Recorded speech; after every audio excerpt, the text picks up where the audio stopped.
బులెటిన్లో breaking news చూస్తున్నాం. Congress party Hindu దేవులను అవమానించడమే ధ్యేయంగా పెట్టుకున్నట్లు ఉందని కేంద్ర మంత్రి కిషన్ రెడ్డి ఆగ్రహం వ్యక్తం చేశారు. హిందూ దేవులను అవమానించేలా మాట్లాడిన ముఖ్యమంత్రి రేవంత్ రెడ్డి హిందూ సమాజానికి వెంటనే క్షమాపణలు చెప్పాలని డిమాండ్ చేశారు.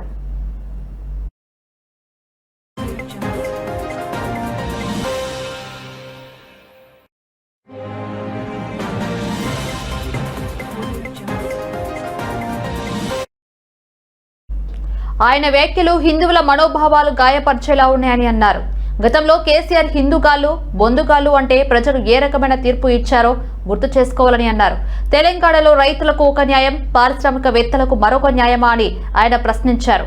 కాంగ్రెస్ ప్రభుత్వం రైతులను కాదని పారిశ్రామికవేత్తలకే ప్రాధాన్యత ఇస్తుందని విమర్శించారు. హిల్ట్ పాలసీని హడావుడిగా తీసుకువచ్చారని మండిపడ్డారు.